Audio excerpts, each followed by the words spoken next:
സ്ത്രീ ശാക്തീകരണ രംഗത്ത് ലോകത്തിനു മുൻപിൽ കേരളം വച്ചൊരു മാതൃകയായിരുന്നു കുടുംബശ്രീ. ദാരിദ്ര്യം തുടച്ചു നീക്കാനും സംരംഭക രംഗത്ത് സാധാരണക്കാരായ സ്ത്രീകൾക്ക് ശോഭിക്കാനും കുടുംബശ്രീ വഴിയൊരുക്കി. കുടുംബശ്രീ രൂപീകരണത്തിന്റെ 28ാം വാർഷികമാണ് ഇന്ന്. സ്ത്രീകളുടെ സാമ്പത്തികവും സാമൂഹികവുമായ ശാക്തീകരണം ലക്ഷ്യമാക്കി 1998 കുടുംബശ്രീ ആരംഭിക്കുന്നത്. മലപ്പുറത്ത് അന്നത്തെ പ്രധാനമന്ത്രി അടൽ ബിഹാരി വാജ്പേയിയാണ് ഉദ്ഘാടനം ചെയ്തത്.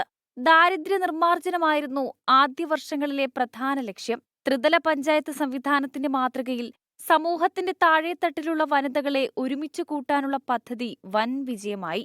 ഓരോ പ്രദേശത്തെയും കുടുംബങ്ങളിൽ നിന്ന് 18 വയസ്സ് പൂർത്തിയായ ഓരോ സ്ത്രീയെ വീതം ഉൾപ്പെടുത്തി പ്രവർത്തിക്കുന്ന 10 മുതൽ 20 വരെ അംഗങ്ങളുള്ള അയൽക്കൂട്ടങ്ങളാണ് കുടുംബശ്രീയുടെ അടിസ്ഥാന ഘടകം. ഇത്തരം 3 ലക്ഷത്തിലധികം അയൽക്കൂട്ടങ്ങളിലായി 46.16 ലക്ഷം കുടുംബങ്ങൾ കുടുംബശ്രീയിൽ അംഗങ്ങളാണ്. ഇതിനു മുകളിൽ ADS, CDS എന്നീ മേൽഘടകങ്ങളുമുണ്ട്. കേരളത്തിന്റെ സാമൂഹിക ഘടനയിൽ പ്രത്യക്ഷ മാറ്റങ്ങൾ വരുത്താൻ കുടുംബശ്രീക്കായി. സംരംഭങ്ങൾ ആരംഭിക്കാൻ സഹായം നൽകൽ മുതൽ നിയമസഹായവും കൗൺസിലിംഗും സാംസ്കാരിക പ്രവർത്തനവുമെല്ലാമായി സമൂഹത്തിന്റെ നാനാതുറകളിൽ സജീവമായി ഇടപെടുന്നു.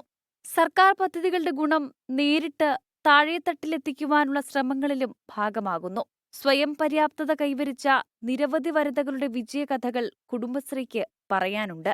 ന്യായവിലയ്ക്ക് ഭക്ഷണം നൽകുന്ന ജനകീയ ഹോട്ടലുകൾ കേരളമെമ്പാടും തരംഗമായി.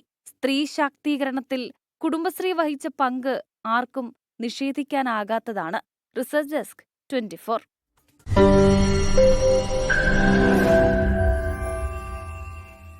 ലോകത്തെവിടെയായാലും ഏത് സമയത്തും 24 വാർത്തകളും ഓഗ്മെന്റഡ് റിയാലിറ്റി പാക്കേജുകളും എക്സ്പ്ലെയിനറുകളും വിശദമായി കാണാൻ ഞങ്ങളുടെ യൂട്യൂബ് ചാനൽ നിങ്ങൾക്ക് സബ്സ്ക്രൈബ് ചെയ്യാം.